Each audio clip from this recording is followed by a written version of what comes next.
तो कहानी की शुरुआत होती है और हमें मैक्रेना नाम की एक लड़की को दिखाया जाता है। यहाँ पर हम देखते हैं कि वो अपनी मम्मी से बात कर रही होती है, जहाँ पर हमें पता चलता है कि मैक्रेना अपनी मम्मी से किसी भी तरह का झूठ बोल रही होती है कि वो वेकेशन के लिए किसी सिमोर नाम के बंदे के साथ कुछ दिनों के लिए ट्रिप पर जा रही होती है। असल में हम जान पाते हैं कि मैक्रेना को एक फ्रॉड केस में 7 साल की सजा हो चुकी है और आज वो जेल जाने वाली है।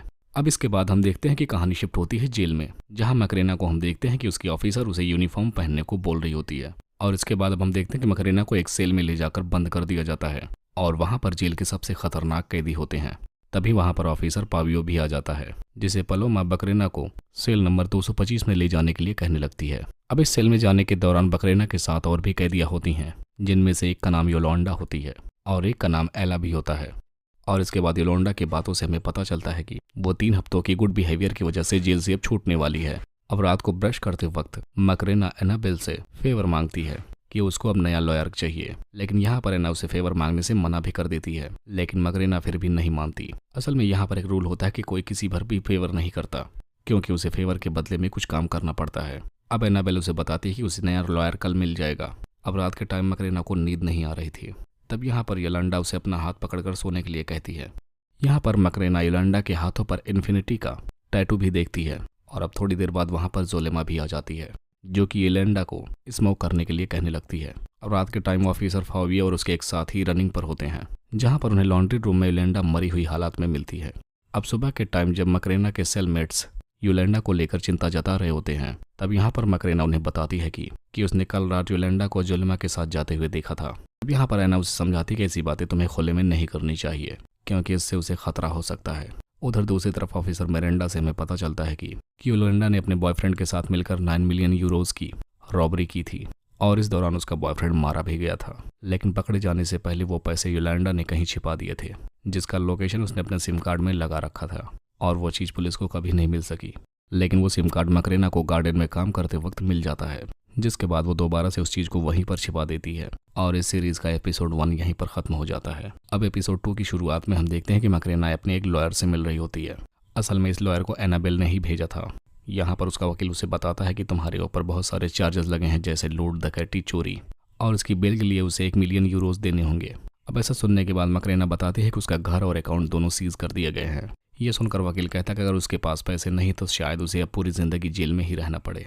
और ऐसा सुनकर मैक्रेना डर जाती है और वहां से चली जाती है। अब यहाँ से वो सीधा डॉक्टर के पास जाती है। यहाँ पर वो अपना चेकअप करवाती है और कुछ टेबलेट्स भी लेती है।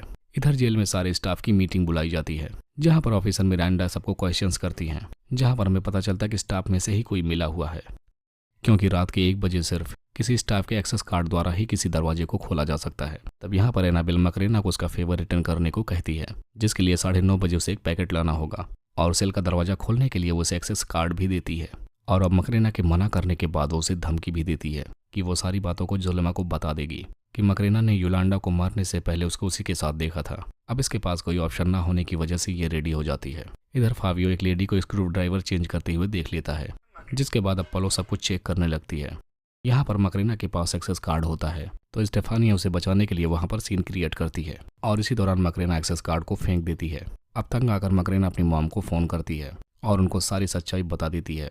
अब शाम को कोर्टयार्ड बंद होने से पहले मैक्रेना बॉल के अंदर कूद के छिप जाती है। उधर रूटीन राउंड चेकअप के दौरान और ऑफिसर्स को मैक्रेना जब दिखाई नहीं देती, तब वो उसे खोजने लगते हैं और दूसरी तरफ ड्रोन के जरिए कोई मैक्रेना तक एनाबेल का पैकेट पहुंचाता है, जिसे मैक्रेना अपने पैंट में छिपाकर चिल्लाने लगती है। और ऑफिसर्स के आने पर वो ऐसा जताती है कि किसी ने उसे वहां पर जबरदस्ती बंद कर दिया था, लेकिन ऑफिसर मिरांडा के चेक करने के बाद उसे वो पैकेट मिल जाता है, जिसकी वजह से मैक्रेना को अब हाई सिक्योरिटी सेल में डाल दिया जाता है। यहाँ पर उसे योलोंडा का इन्फिनिटी वाला निशान भी दिखता है, यानी यहाँ पर वो भी रह चुकी है।